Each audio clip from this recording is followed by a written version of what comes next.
Le reggae et la rumba congolaise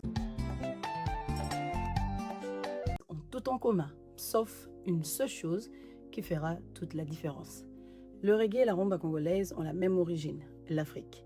Ils descendent tous deux de traditions culturelles africaines transformées par l'essor de l'esclavage, de la colonisation et de la diaspora noire. La Jamaïque et la RDC présentent un mécanisme assez similaire. Une musique avec une très grande puissance culturelle, mais un marché intérieur limité pour transformer cette popularité en énormes revenus locaux.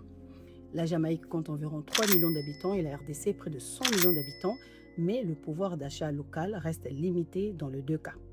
Les artistes jamaïcains comme congolais gagnent souvent davantage grâce aux tournées à l'étranger. Et la diaspora joue alors un rôle central. Mais il existe aussi une différence importante. La Jamaïque a davantage réussi à transformer sa musique en industrie culturelle mondiale durable, chose que la RDC n'a pas encore réussi à faire. La Jamaïque a transformé le reggae en industrie mondiale.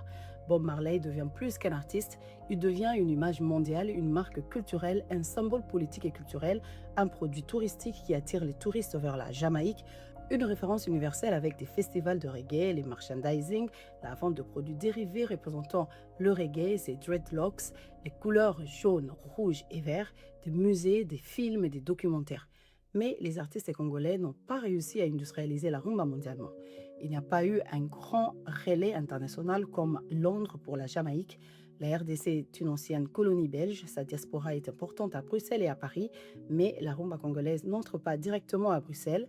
Les radios belges ne diffusent pas la rumba congolaise, le label belge n'investit pas dans la rumba congolaise et les médias occidentaux ne comprennent pas les paroles en lingala.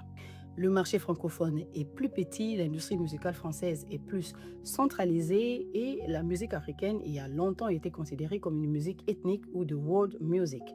Les artistes congolais n'ont pas eu une grande maison de disques internationale qui a investi dans des tournées internationales pour les transformer en produits culturels mondiaux de masse. En plus de cela, il y a les crises économiques et politiques qui traversent la RDC, dictature, instabilité, guerre, effondrement économique et faible infrastructure culturelle.